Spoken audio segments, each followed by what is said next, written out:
And we're on. Hello, everybody. Good afternoon. Here I am. Good to have you here.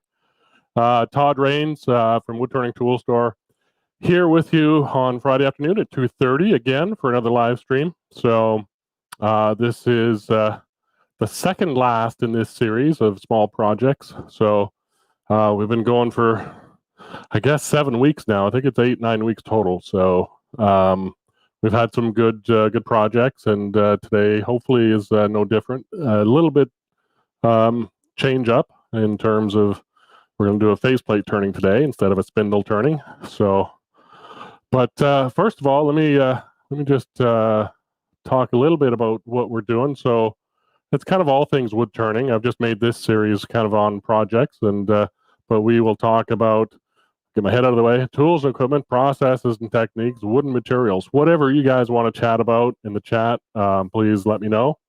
So I am streaming to YouTube, my YouTube channel, Woodturning Tool Store there, to Facebook, Woodturning Tool Store there. And new this week, I'm streaming to a Facebook group for Woodturners Retreat. So if you're a part of that group, you can watch it there. There's some idiosyncrasies with StreamYard. I guess Facebook has rules on groups and how you can stream there. So you may get asked to, if you're on the Facebook group, Woodturners Retreat group on Facebook, I'm still getting used to Facebook, so bear with me. Then it may ask you to give StreamYard some permissions before you comment. I'm not sure. Let me know how that works out. I really want to know if live streaming to the group is working out, and if that's gonna work. So if anybody's over there, do a shout out to me. I don't know if you can join both channels or whatever. Let me know how it goes on the group. So that would be good. So we got some people joining already. Let's see. Lee is in the house. Good to have you here, Lee. Nice to have you back. Sure, Shelly might chime in if she's busy today, so she may not chime in today. We'll see.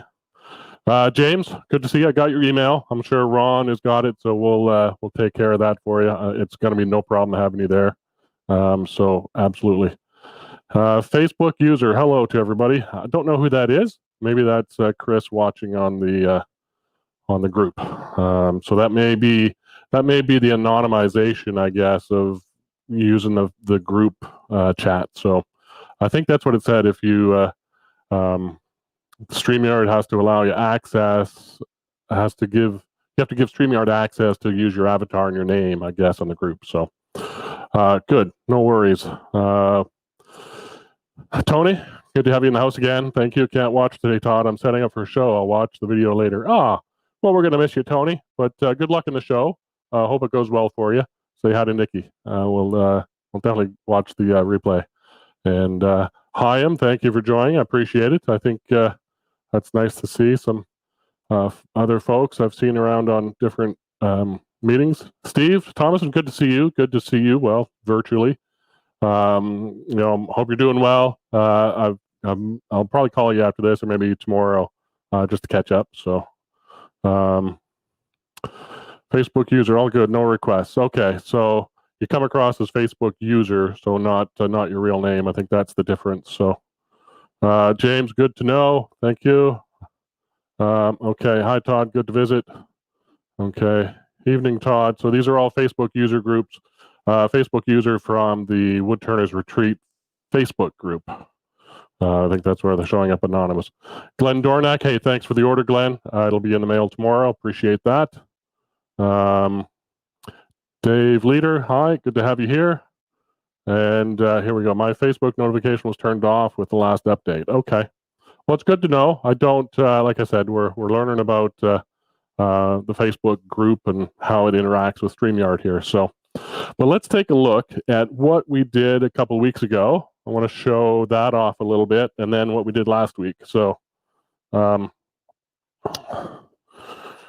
I will go maybe to the side camera. I think that'll work best. So here is the little stand of Christmas trees.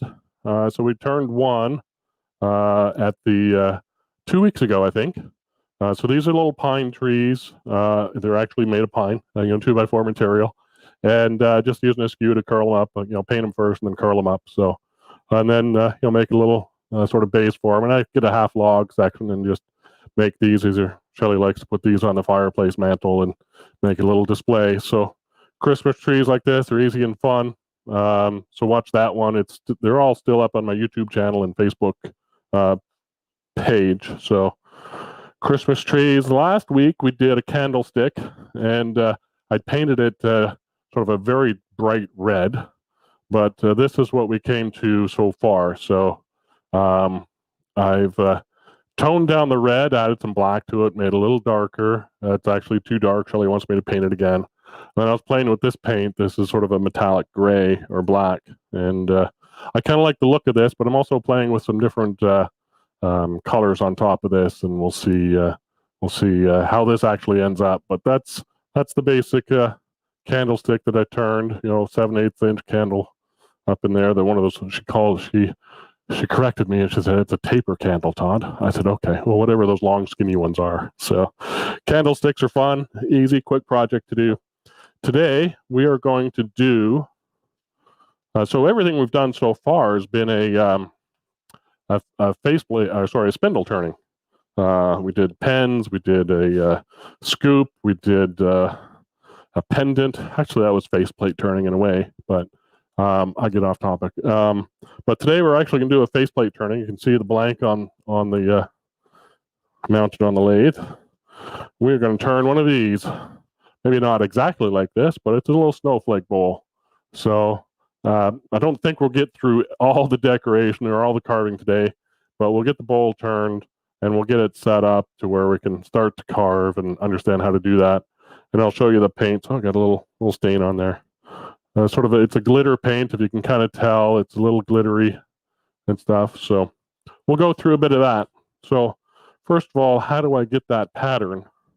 Well, just a Google search for snowflake patterns brings you to a page called firstpalette.com. Let me go overhead here. So this is just an 8.5 by 11 or A4 for the UK folks. And you got a pattern here of the snowflake. This is what it looks like. Then you just got to size it on your photocopier or printer and stuff to get the right size. So I had to reduced this pattern to, I think, 75% to get it about 5.5 inches across. And I didn't cut out the middle part because, it's a lot of work doing this middle part here, especially through the tenon. So I decided I'm going to make this solid. And so I didn't bother, cutting out the middle section of the snowflake. If I did, here's a smaller version I cut out that wasn't quite the right size. And you can see you're going to have this little star on the bottom and then these little diamonds out here that would probably interfere with the tenon. So I left those off. So, and that snowflake pattern website, you can actually create your own. There's only a few patterns up there, but that's kind of a fun little thing we'll do. So we've got it mounted between centers. I've got a step center in the chuck, and there's my tailstock, and we'll turn it around, put a tenon on this side, throw it in the chuck, and turn a very thin bowl. So we'll do it quickly, try and get through that. Okay, got some more. Okay, Lowell's in the house. Thank you for joining, Lowell. Where's that comment? Hi, Todd. Been lurking in for a few of these meetings, and it's time to say hi. How much I appreciate them. Well, thanks, Lowell. Appreciate it. Yeah, Lowell, we met down in Kingsville. I taught a sphere turning class, and there's something else I think Lowell was involved in. So good to have you here, Lowell. We talked on the phone a while ago, so good to catch up. Evening, John. Good to have you here. And another Facebook user, evening all. So, hi, Chris Parker. Okay, so good. I don't know if they're saying hi to each other or those who they are. So I can't see on this end. So that's part of the anonymization of Facebook groups. We'll figure that out. I'll learn a little bit more. I don't know. I'm an old dog. I don't know if I can learn new things like that, but we'll see. Okay, so tool rest in. I usually turn it around 45 degrees to the turning to get started. I could have rounded this on the bandsaw, but I didn't. I really, my bandsaw is kind of stuffed up with other stuff at the moment, so we'll carry on. Let's see, Steve is asking, what size is the blank on the lathe? So it's 5.5 by 5.5. It's not perfectly square because I suck at handsaw cutting. You can see there's my line, and it kind of my handsaw is way out of tune. It's my dad's handsaw, so you know it's old. But so I just stuck it in the vise and cut it off. But 5.5 by 5.5, and the pattern is about 5.5 from tip to tip. So hopefully it fits. I'm trying not to take too much off the diameter. Joseph, thank you for showing up. Appreciate it. Good to see you here. Another Facebook user on the group. So it's good. We got a lot of people on the group joining in, so I appreciate that. Okay, so let's get going. So simple bowl gouge. I'll grab my comfortable 52, 55 degree grind. Got my face shield on, as you can see. I'll leave it on. I'll leave myself down the corner here for a while. And then we will get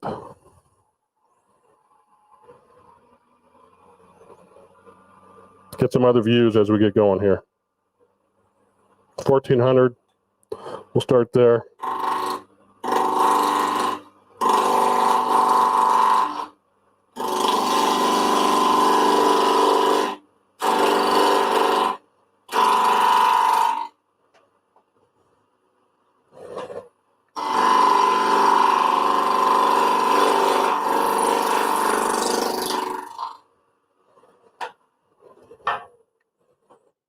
Move in a little bit.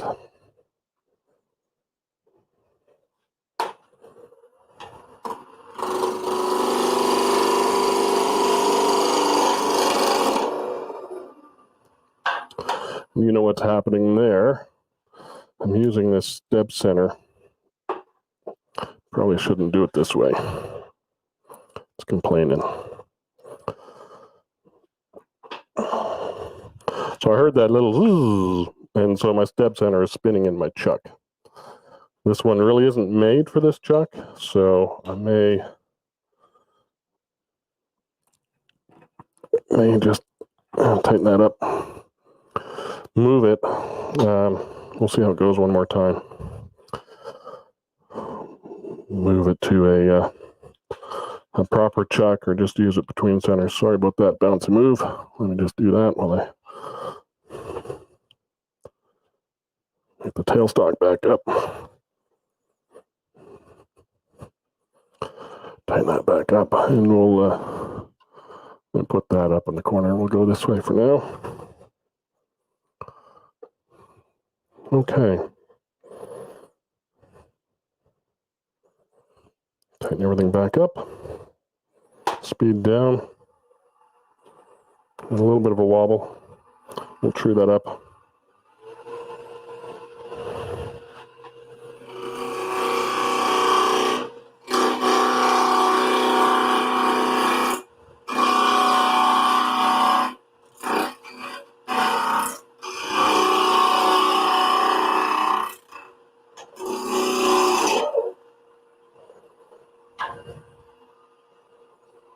I think it's drilling a hole in that end.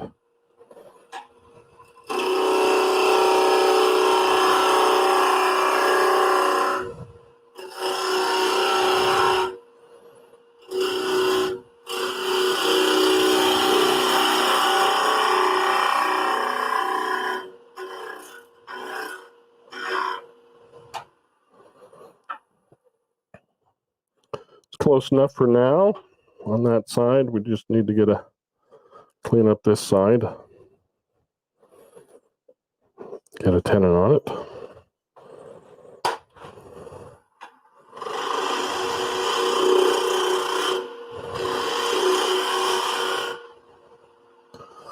Let me see if this view might be better for that.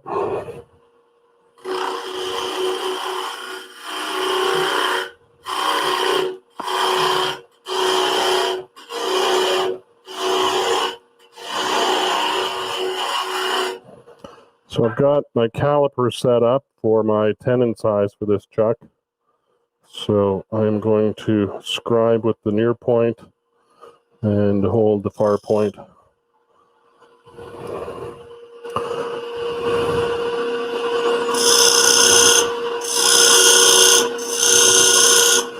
That's pretty good. I'm just going to stop and double check. Yep. So that is, let me draw that right there. So that's our tenon size. We want to be pretty precise on our tenon size because I'm going to grip this the whole time. And I don't want any really dents or dings, so I want that tenon to seat around the whole thing with the complete set of complete surface of the jaws. So, and these jaws are straight with a bird's beak, so I don't need to make a dovetail.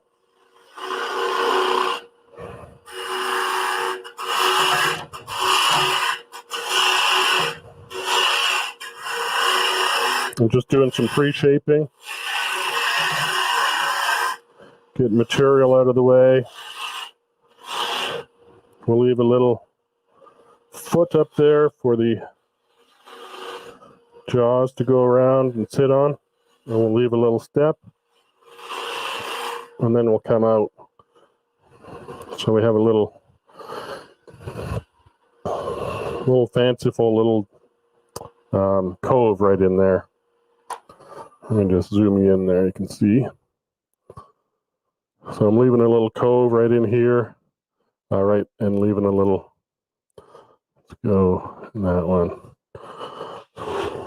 Bear with me as I hit the zoom on this guy.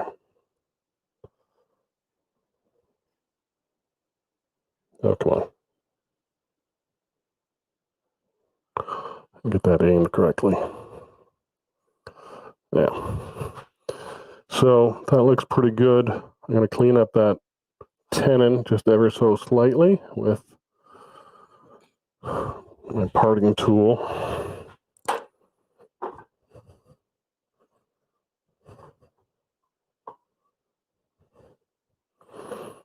And I'll clean off the bottom here as well. Do that first.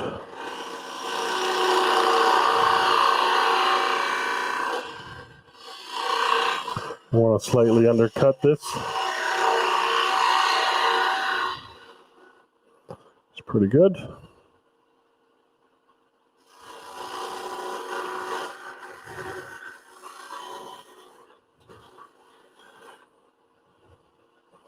Nice, clean. We'll go a little deeper. Make that tenon a little bit longer.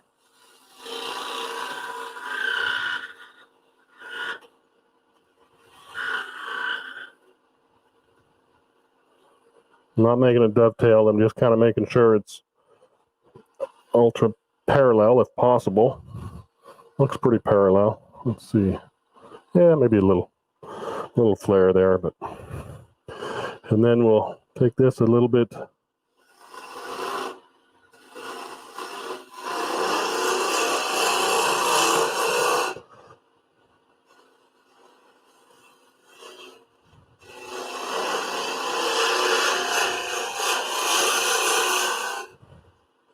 make a nice little cup shape. We'll do some shear cutting.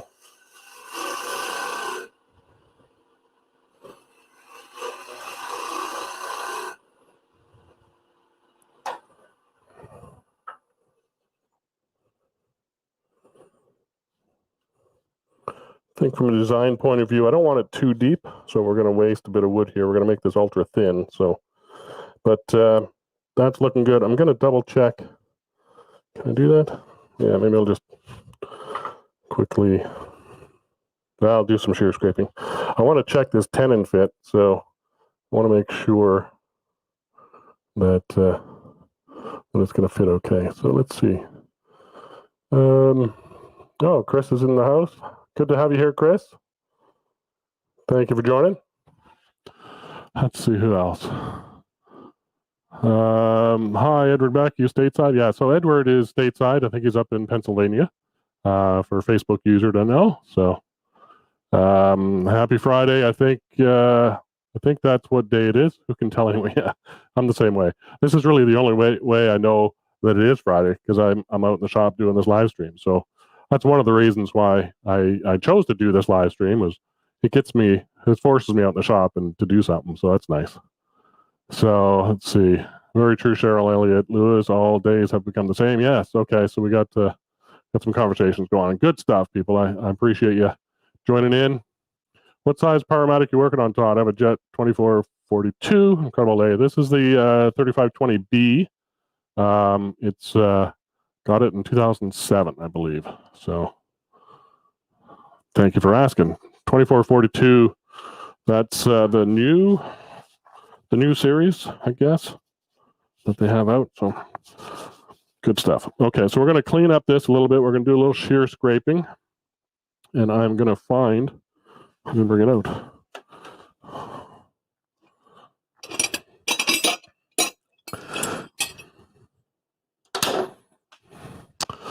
My little teardrop scraper. I don't have it in a handle. I'm not going to need it in a handle for doing this, so we'll do some shear scraping. I will turn the cutter around, though.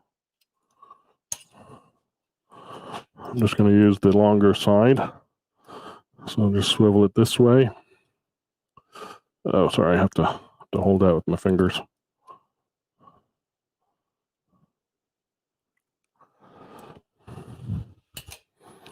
And we'll just use that and shear scrape with it along there.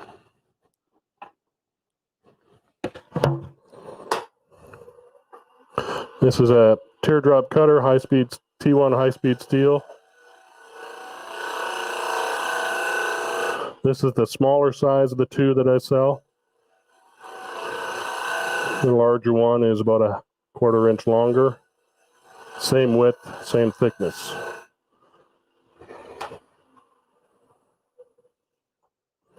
Let's clean this. It's poplar, I believe, is what I'm turning. Just a board ahead sitting around. So that's good enough for now. That'll sand. We're going to paint anyway. So let's true up this just a little bit. Get it to round. And flip it around.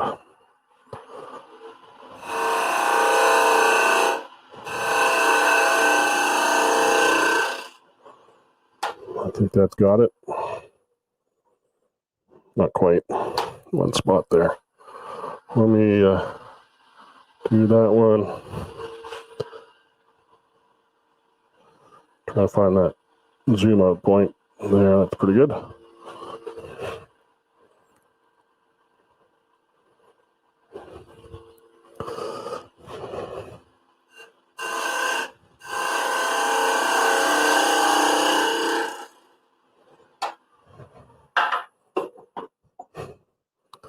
Okay, we'll throw that around. I'm gonna turn off that one. Put myself back down there a second. Right. We're gonna have to carve that nub off at the end. Not a big deal. Look at my. It really tried to dig into that poplar. Let's see. Oh, this tenon fits. It'd be rather unfortunate if it didn't, but not all that uncommon. Okay.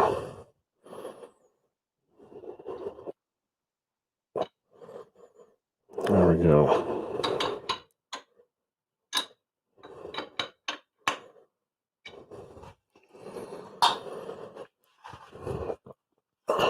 Okay. I usually try and make these live streams about an hour long, so that's why it may seem like I'm rushing a little bit, but we will try and get the turning done here quickly. We're 25 minutes into it, so let's see. What's what we're asking? Is it a negative rake, Todd? No, it's not. Where'd it go? The cutter is ground with a 75-degree bevel. So on one side or one angle, You could, if you wanted to, put another 5-degree bevel on this side or change up your angles, but the way I scrape is usually so on this bar. That's one thing I should explain, is it's half round. It's similar to the Sorby RS200 or RS2000. I forget what it's called, but I make the bar as well. It's Todd Rains Tools and stuff. So 3/4 inch bar, 5/8 inch shank, about 9.5 inches long in the working area. This panhead screw holds this down. It's got a slot in the cutter, so you don't have to take the whole bolt out to remove the cutter. So nice and simple like that. So I don't sharpen them a negative rake, because when I shear scrape, that is negative rake in essence. So if I'm up on an angle like that, if I was cutting straight, let me see.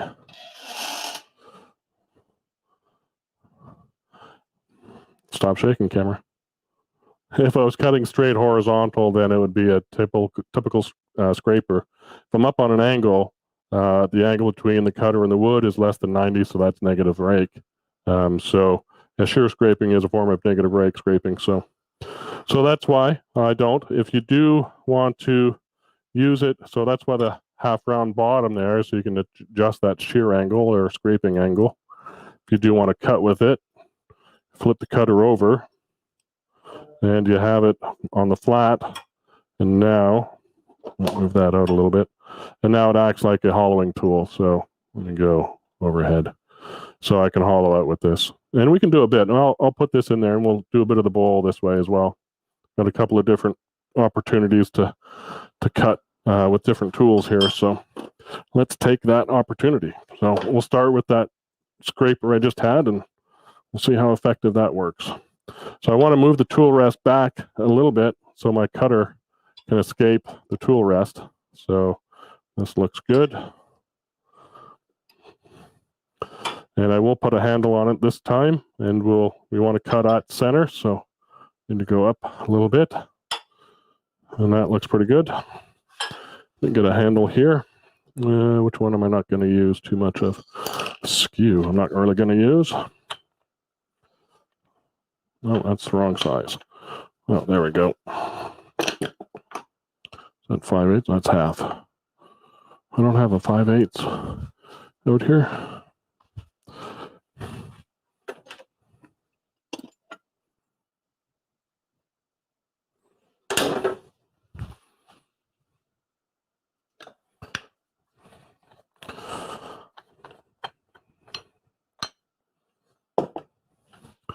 So I'll get my 5/8 adapter, my handle.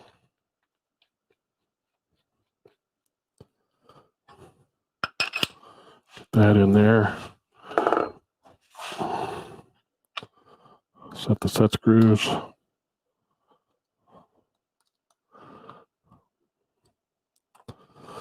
Okay, I'm gonna have to move camera 2. We'll go to camera 4 for this wide shot.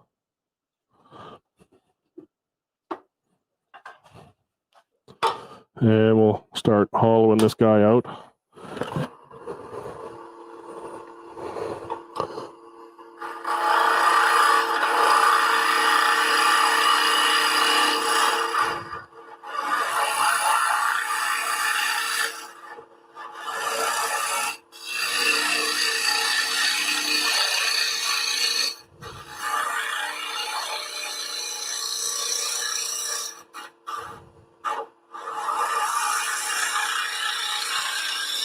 So the purpose for the flat edge, flat side of the bar, is to give you some hollowing stability.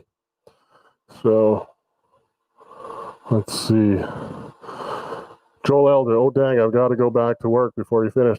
Yes, it'll be available to watch later on this Facebook channel. So you should be able to watch. It may take a while for Facebook to process the video, but it's there or on my YouTube channel. So either way. Hi, Cindy. Oh, I'll tell Shelly hi. I don't think she's watching, but I'll let her know. Good to have you here. Thanks for joining. Appreciate it. Let me turn that one. There we go. Okay, so that's That's hollowing with this guy. We could also hollow with, I've got, move the tool rest in a little bit. The Jimmy Clues mate tool, we could hollow with that as well. So that's about on center. This is a carbide cup cutter.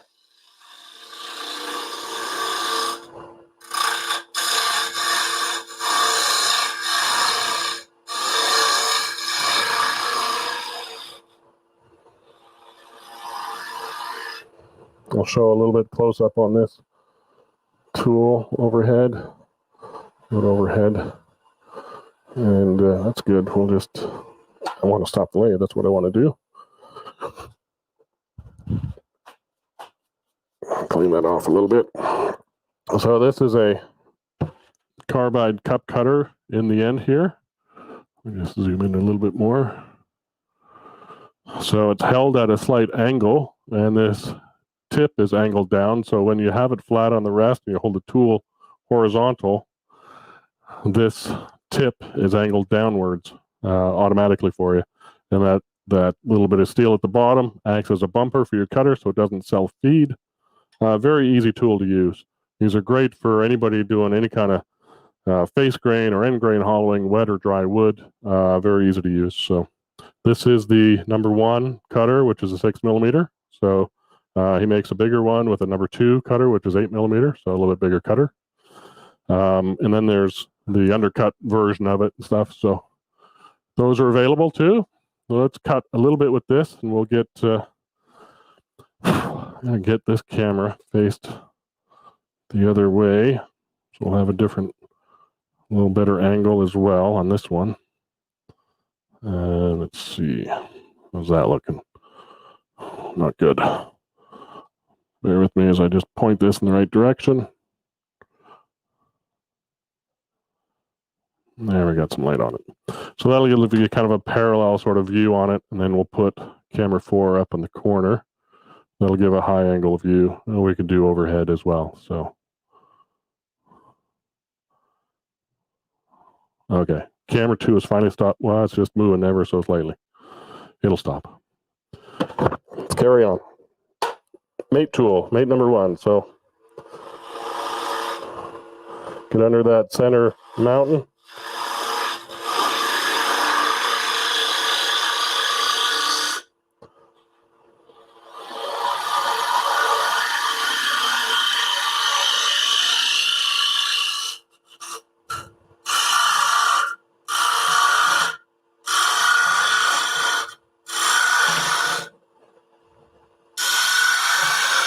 I'm now looking down this edge here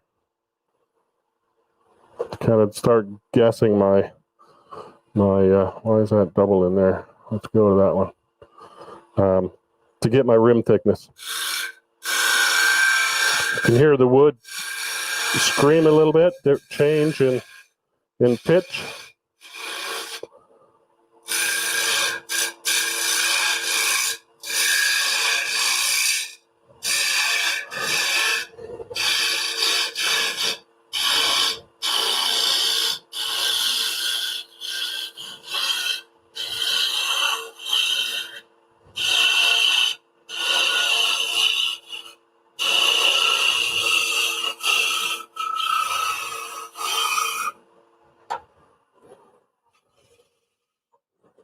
Stop and just feel where I'm at. Yeah, it's too thin now. It's complaining. We'll just scrape that with a bit of backhanded force with it.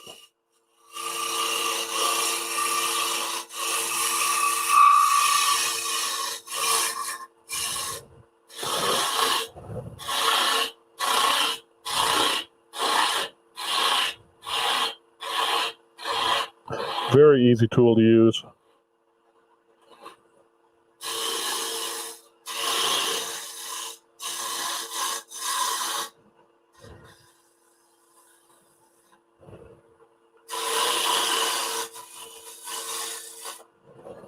Okay, before I go too far,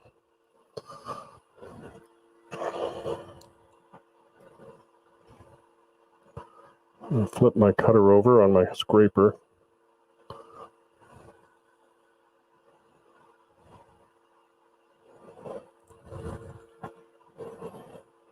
And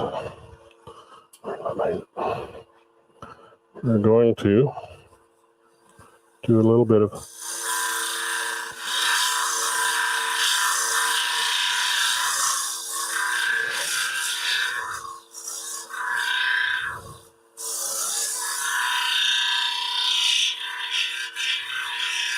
Can you all hear that? Isn't that annoying?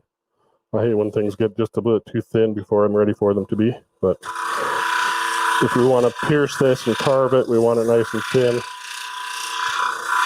Just trying to get the bumps out. That feels pretty good. Except right on the edge. That's good. All the way down to there. It's not a bad surface so far.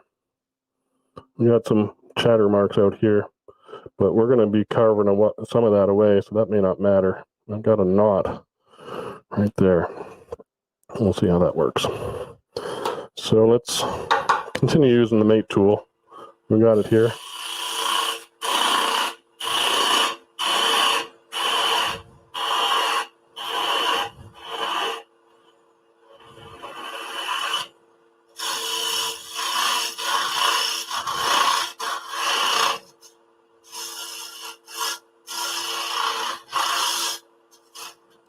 There we go.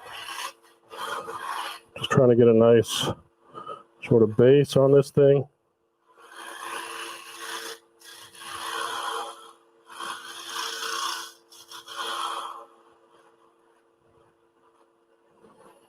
Back to scraping.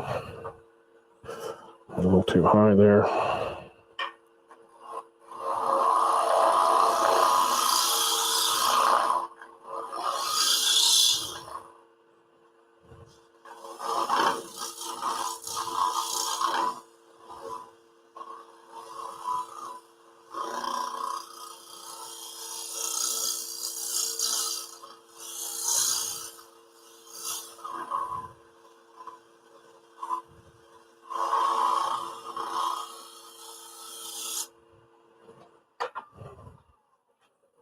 See how that looks. Yeah, that little knot is causing a bit of a bump, but we're good. I'm happy with that for a quick turning. 37 minutes into it, we're done with that part of it. So let's clean off some of these tools and see what we need to do next. We're going to grab our pattern. Our pattern's going to go on there, so we'll stick to that, and we'll put that up there. So I've got a little bit of a center mark on it.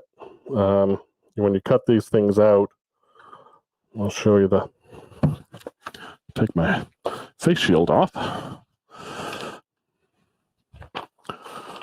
When you cut these things out, you've got this pattern here. You basically fold till you're left with this little triangle. Cut out the shaded parts.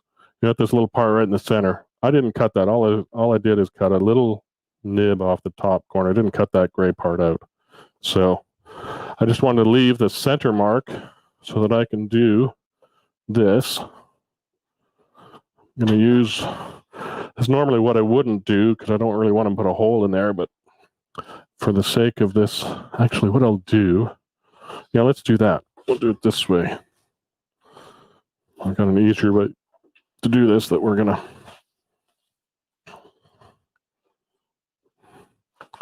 use. We're going to grab my carving stand. Put that in there. We'll take this guy off.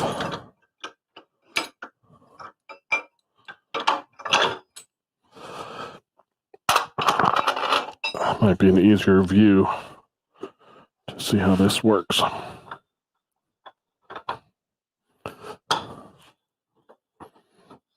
It's going to be easier for carving too. Okay, we'll get this back into view.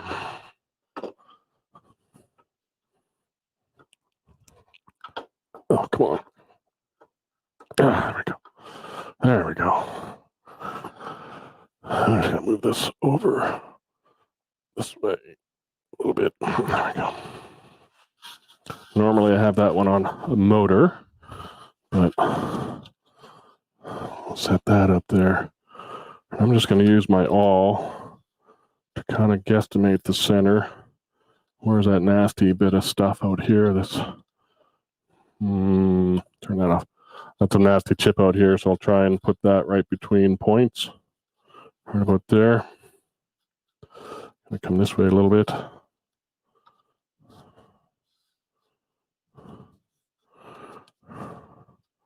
Pretty close, so that's, I'm just gonna mark that center a little bit. Little dimple. I'm not gonna carve the whole thing here on the live stream, but we'll do some of it. We'll carve away this area here. So normally what I would do is I would get some spray adhesive and I would actually glue this down to the turning and then carve them out over at the bench. I've got a mount for this Trent Bosch carving stand for my bench, so it's kind of nice over there. I got air dust collection over there, so oops, that'll do. We kind of get the idea. We'll carve a couple of those out. Okay, now this is a first. I have my carving tool set up on a rolling cart here.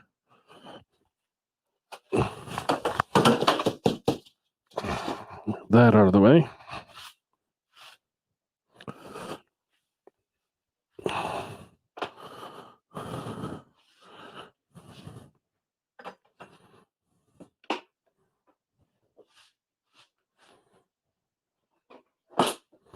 Okay. I'm going to swap a few things around here.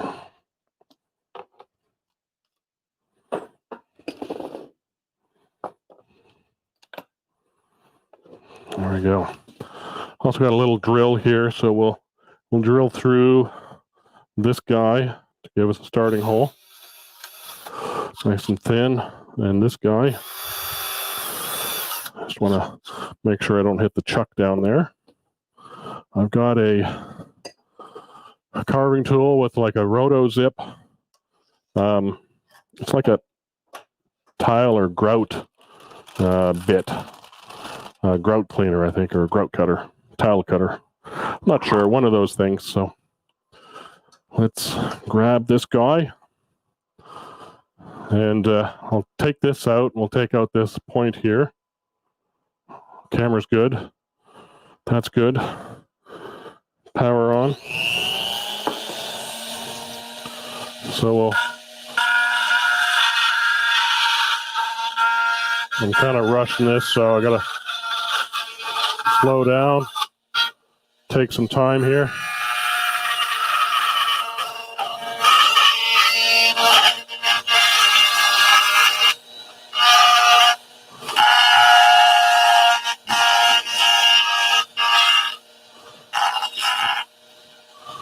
Take some time, and that thing wants to roll into that cut. So, and then for these guys, see if my machine will stretch here a little bit and go up top. I need to lean this. I'm gonna.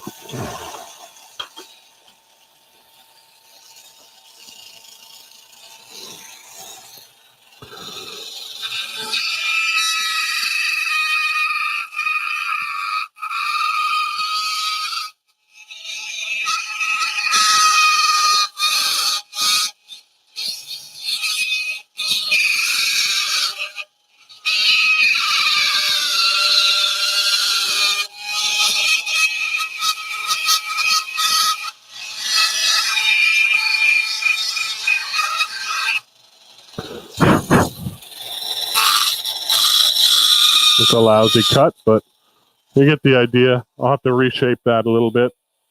Make those, oops, wrong button. Make those diamond shapes a bit better. I lost my pattern. It's over there. That one went off a little bit, but it's still within the bounds. So that'll work. I'm just going to clean that up a little bit. Keep dropping my pencil.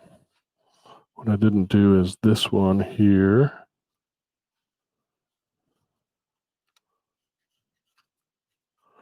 That one, so this one's good. So then using some finer bits to kind of get those tighter corners.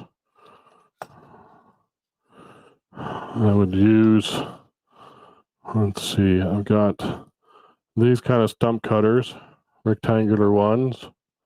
And then for the very fine corners, I'll get out my dental drill and use these little guys. So that'll get into those tight corners right up in here and stuff. So that's why you need to be at least an eighth of an inch or less in thickness so that you can cut those fine ones. What's this one over here? Oh, that's just the mandrel. Ouch. So then, after we cut this guy out, let's see. Let's go back on here. Let's see.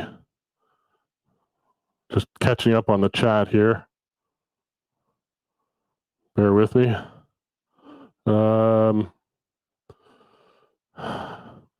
Heli Aviator. That's a neat name.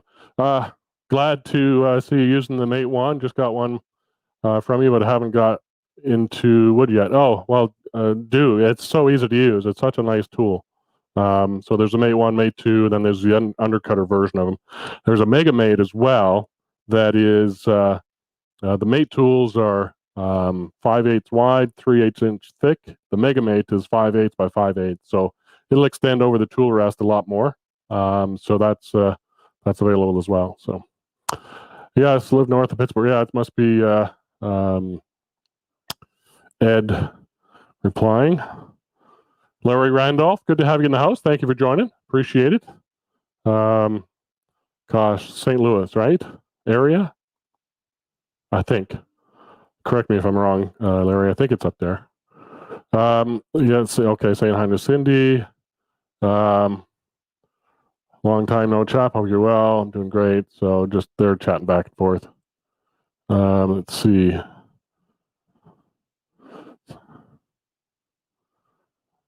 Cindy says, wow, piercing with a rotozip. Awesome idea. Yeah.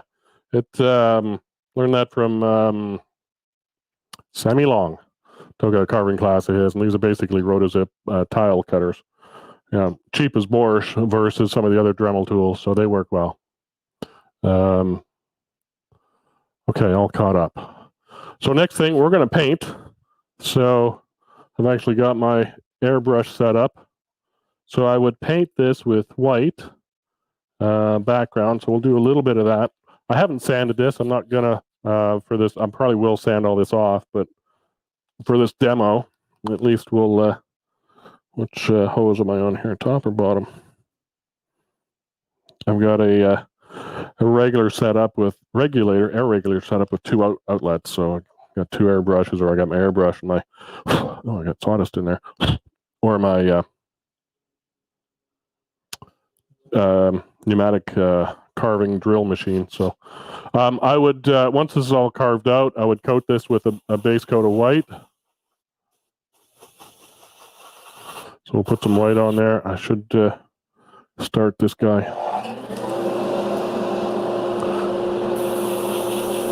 It's a little cold, I think, in the shop to do too much airbrushing.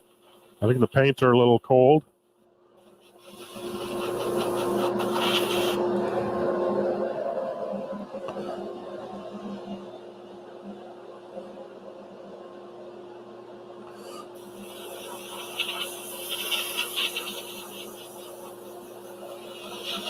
So I'll just show you a little bit of how I did the other one.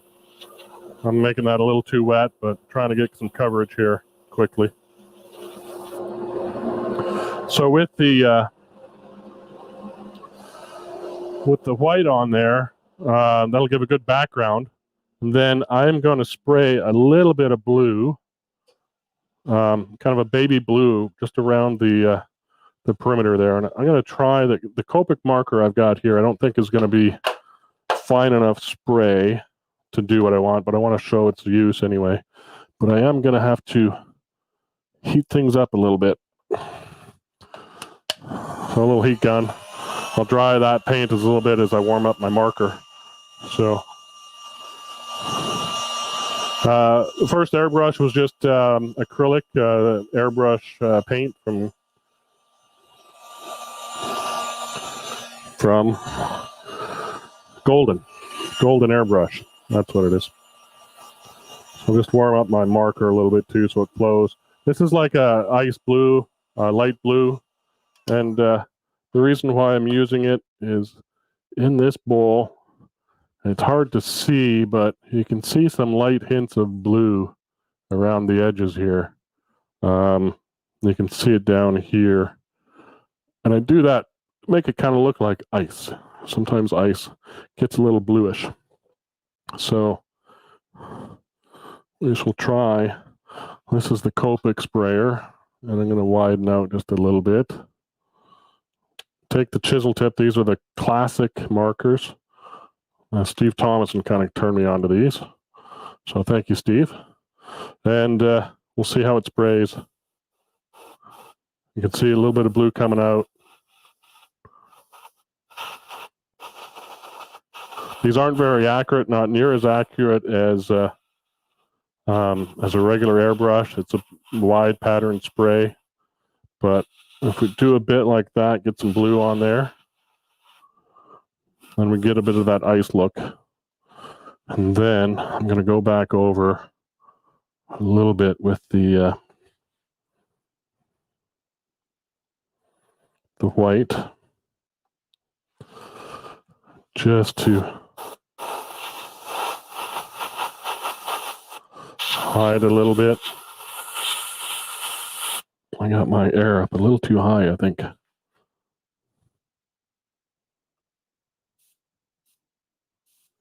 Yeah, I like about 25 PSI on my airbrush. Turn that on again.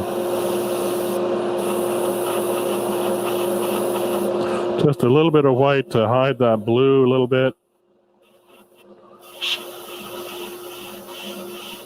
On the edges, you kind of get the idea that it's a frosted sort of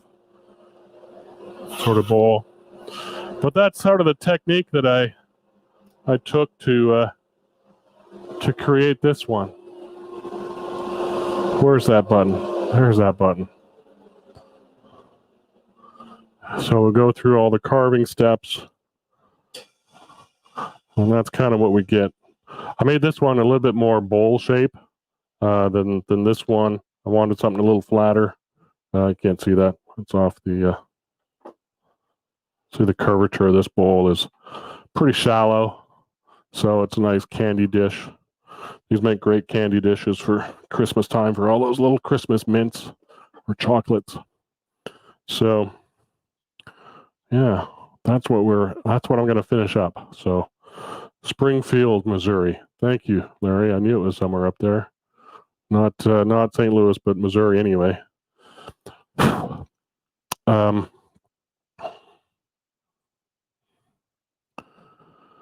There we go. So that's what I've been working on or wanted to work on today. Simple bowl turning, pretty thin. I'm going to sand all this off, apply that pattern, like I said, and get a proper sit down and carve out this pattern. So, but that's what it'll look like afterwards. Snowflake bowl. Hope, is anybody else going to, close enough, Larry, yeah, thanks. Yeah, Larry said close enough. So St. Louis, I don't know how far it is, a couple hours? Springfield? I think Springfield, is that where Grizzly is at? I've always wanted to go there. Wife and I had planned to trip up to Branson, and then I was going to stop in Springfield and do some shopping. So, excuse me. Oops, that's not what I wanted to do.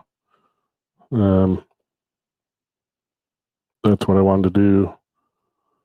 And put me full screen. So that's kind of where we're at today. Anybody got any questions? Yep, 3. Oh, okay, good. Thanks, Larry. Let me just scroll back up and see if I've missed any. So I have done that in the past. Shelly tells me there's a bunch of stuff that I miss sometimes, so I just want to double check. Let's see. Oh, excuse me. So it is a little chilly in the shop today. I actually turned my heater on, but it's sitting about 68, 67 in here. So it's a little cold for the paints. So let's see, I got James, I got Glenn, Dave Leader said hi, Lowell, going through the chat again. Steve is on, Joseph is on, Chris is on, Chris Cohen, I'm sure Chris Parker is there as well. Sorry, I just, let's see, Joel Elder, he had to go back to work. Heli Aviator's on, so that's good. Cindy's on.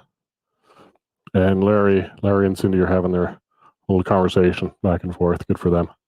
Okay, let's see. Chris said, did you add a pearl or something? Oh, yeah, good. Shoot. Thank you. I did.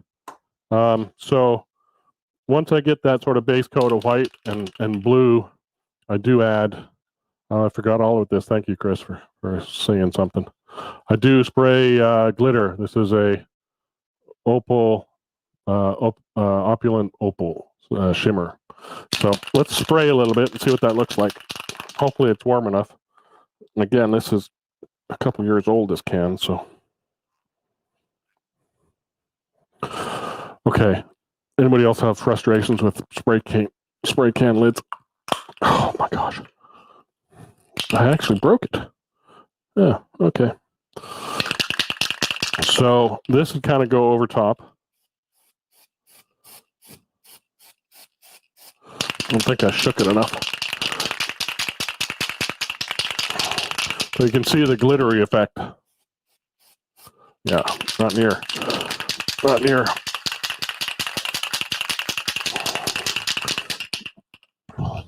Near enough shaking. And I think it's old, settled. I'm going to wipe that off.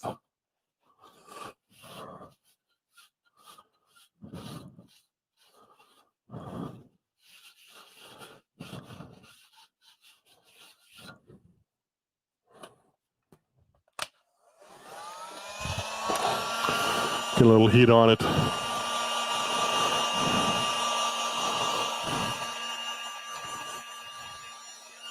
Thanks for reminding me, Chris. Yeah, there is a bit of shimmer on there, so it's a shimmer glitter paint. It's kind of handy for Christmas.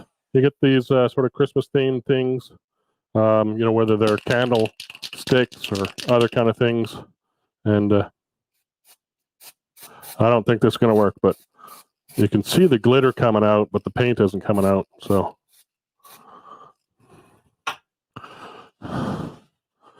yeah, dab that up. Actually, maybe just heat gun it for a minute.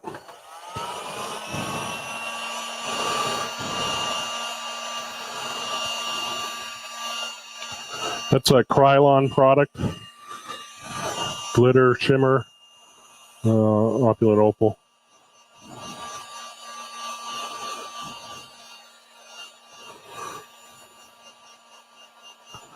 But it gives a nice sort of shimmer to it, so you get that glittery effect of snow with the undertones of blue, the ice looking to it. So it's kind of getting the effect you can see in the, you know, all the glitter in the bare wood area. And it shows up in the painted area too. And I'm just going to see if I can move this around, give you a bit more.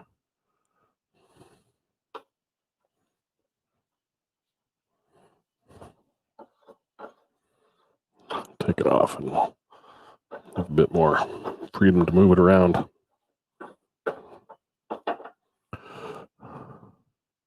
And you can kind of see the shimmer in it. So that's kind of what we're going for. That's how you get this sort of shimmery effect in here.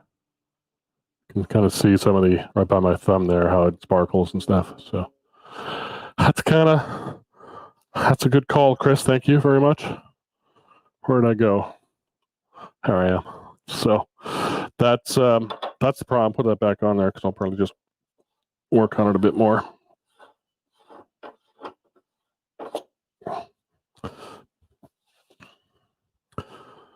Let's see. Anything else? We got new comments. Oops. There we go. I went too far again.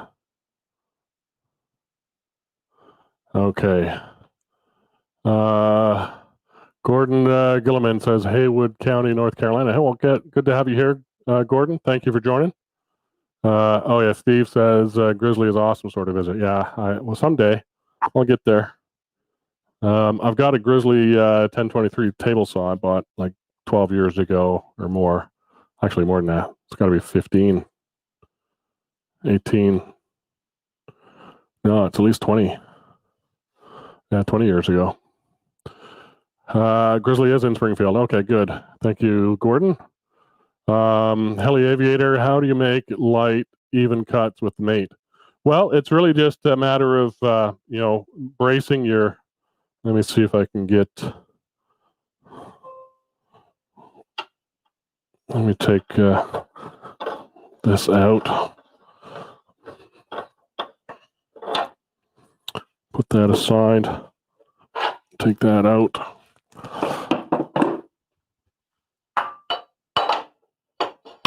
Put that in. Tailstock view. Okay, so if I had the mate tool in hand, which is just a little bit out of reach, one of the things I do, I don't know how to start your name. Hell? No, maybe Heli Aviator. I don't know. But whatever, Heli Aviator, I would brace my hand against the rest, and that's kind of how I control the depth. I just brace my knuckles against there, holding the tool level, so it doesn't look level, but I guess that's about level there. I want to cut right on center, so I need to raise this a little bit. So I'd cut right on center with the tool level. I'd brace my hand behind the rest, and I just kind of swing it, and so I'm not allowing it to escape my grip. I got force this way, I've got force this way, and then my hand is kind of on top here like this, finger pointing it, always keeping it level, but just kind of bracing that way. So that's the way I kind of just I control cuts, and you just kind of, make sure your tool rest is clean, free of nicks. I did, and I probably should ease these edges a little bit so it doesn't dig in anywhere, so it flows freely. So that's one thing to do, ease the edge of your tool so it's not so square and so sharp. And then hone up your tool rest so it's nice and smooth. Then you get nice smooth movements. Hopefully that helps, Heli Aviator. Good to have you here. Thanks. Good question. Let's see, Lisa. Todd, you made so much dust that I have to settle down in with a touch of bourbon today. Yeah, I know. It is quite a mess. So, but that doesn't show it. But yeah, it's fine. I've got dust everywhere. I got a dust collector. I got a vacuum. So that's a bad view. Look at that. Let's go back to. Let's just leave it there for a second. Chris says, half of my lids are broke, the other half are waiting to be broken. Yeah. The Bane, where's my camera? Oh, there it is. Yeah. So spray paint lids, man, pain in the butt. So that's the way it goes. Let's see. Where'd it go? Oh, where? There we go. Keeps jumping on me. Sorry about that. Glenn says, on your wood turning retreat next week, is there a fee, and how do you sign up? Good question. So let's go there now. Let me bring that up. So next week, a week tomorrow, actually. Let me look. I'm behind that thing. So let me change that. So a week tomorrow is the 12th. Sorry, getting my dates straight up. And on that Saturday, woodturnersretreat.com is where you can go to the website.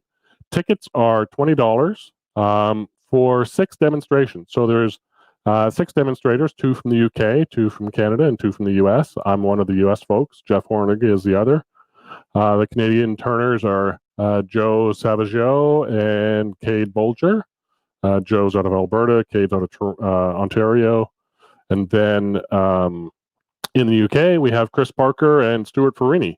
So through that Saturday, starts 11 a.m. Central, 5 p.m. UK time. So if you're Eastern, it'd be noon. If you're Mountain, it's 10, I believe. So it's going to run about 8 hours because we're going to do 2 demos at once for an hour and 15 minutes. And then the next 2 demos for an hour and 15 minutes, and the next 2 demos in the hour 15 minutes. And then that whole rotation is going to repeat for the next, 3 to 4 hours. So you'll get a chance to see every demo live, choosing which rotation you want to view it at. The videos will be available to watch in a replay. We're working that out. Each demonstrator will be able to record their own. For myself, I'll post it up on my YouTube channel and provide a link to that video. And I believe the other turners are doing the same. I think Jeff may be using Vimeo. So there'll be a way to do that. We'll hand out a listing of all the links to go watch them for 30 days after we get them posted. So I'm going to say not 30 days after the event because it's going to take us a while to get them all those posted and put together. So I'll say 30 days after we get it posted. So hopefully that's pretty soon after the event. But it does take a while to process videos and stuff like that. And the videos will be probably of, one of the rotations. Each rotation is going to show the same project, but, we'll show one recording. So you'll get 6 videos, not 12, but one of each project, up to each turner to kind of figure out which one's the best one to choose from. So, but the nice thing is it's going to be a great event because we're going to have separate Zoom rooms. So everybody's going to be able to, see the breakout rooms in Zoom, choose which one they want to go to when. They can jump from room to room if, for some reason, you don't like Jeff's demo and you want to come to mine, or if you want to go the other way, you can certainly do that. So between 2 demos that are going out at the same time, you can jump around. You can even jump into a room where a demonstrator is not demonstrating and just chat. I'll be there all day, even though I'm demonstrating for 2 hours and 30 minutes. I'll be there for the rest of the 5.5 hours in between demos. I'll be putzing in the shop here, probably finishing that bowl or finishing off one of the small bud vases I'm going to turn. And, come in, chat. We can have a chat, talk about anything wood turning related, or we'll try and leave politics and religion out of the rooms, but anything else wood turning related, we'll be happy to talk about. So that's the Wood Turners Retreat. 6 turners is the event. $20. Go to woodturnersretreat.com. You'll find a link there to register. We take credit card and PayPal. So whatever $20 translates to Canadian dollars, whatever $20 translates to UK dollars, or any other dollars if you want to come. It's not restricted to just those people to attend. It's worldwide. If you got the time zone, I think Australia, it's going to be like 3 in the morning. Over in the European blocks, obviously, it's going to be later and stuff. So 11 a.m. to 5 p.m. No, 11 a.m. to I think 6 or so Central Time is the run time. And then 5 p.m. to about just after midnight or 1 o'clock UK time. So it'll be a bit late for some of the UK folks, but it's a Friday or Saturday night. So, instead of going to the pub, which I think are closed over in the UK, or might be in certain areas, unfortunately, stay at home, drink your beer at home, watch us turn. So should be a lot of fun. So yeah, Thanks for asking, Glenn. I appreciate it. And that is what that's about. In fact, let me share. Can I share a screen, a Chrome tab? Let's do that. Woodturner's Retreat.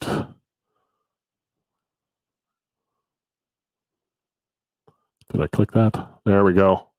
There it is. That's the website. So let me get this off there for a second. So you can, let me go full screen on that. Get my face. You don't need my face on there. So if I go over here, you can scroll down. You can see what the demos are. I'm not clicking on the right thing.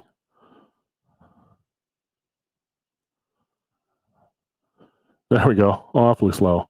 So Cade's going to do some Christmas-oriented stuff with the skew. Stuart's doing his coloring techniques on a platter. Jeff is doing a square platter with inlay and a foot. I'm doing a small bud vase and different design decisions. Chris is doing his textured and faceted vessels, and Joe Savageau is doing her ink stamping on turnings. So something for everyone. So that's the nice thing. We've got something for everyone in terms of, you know, skill level, technique, and coloring and embellishing. So I think it's going to be a great event. So let me see. Do I want to show? No, that's it. I think I want to show. How do I stop that? There we go. A good question. Good question. I'm glad you asked, because that is it's going to be a fun event. I hope to see a lot of you there. So go and buy your ticket, please. Let's see. Where was I? We need to take up a collection, buy Todd a heater and a no, it's fine. I actually like working in 67 degrees. It's where I'm most comfortable at. Thanks though, Cindy. Any hotter and I start to complain and my wife gets cold, so it's a constant battle with the thermostat in our house. I love that shimmer paint. Yeah, it's kind of fun. It's kind of fun. Nah, just a lighter and an open paint can for yeah, okay, that might not be good. Let's see. Hi to whoever this is. Thank you very much. And I live here in only Grizzly Island is belt. Really? I mean, don't they have tent sales once a year? You can get out and get some good deals. Joaquin, good to have you here. Todd, you have produced another challenge from a bucket list. This list is getting really long, and with the demos you and Cindy are doing. Okay. Well, I'm glad to hear it. So next week on UK Zoom Club or whatever club we're meeting at, Joaquin, that's what you got to do. So nice shimmery snowflake bowl. So, and I won't take this one out of the chuck yet, but we got a nice little foot on the bottom there. That tenon's going to remain there as the foot. On this one, you can see I decided to hollow out the foot. So you can certainly do that and hollow out the star pattern on the inside of the piece, so it goes right through. But I tell you, that's not fun. It takes a little bit of work, but it is kind of rewarding in the end to see the final product. I really like that one. So, and what is Cindy saying, Todd? We're just trying to keep you out of trouble, Joaquin. Yeah, there you go. Keep them busy. Keep them in the shop. Very much appreciated, Cindy. Okay, let's see.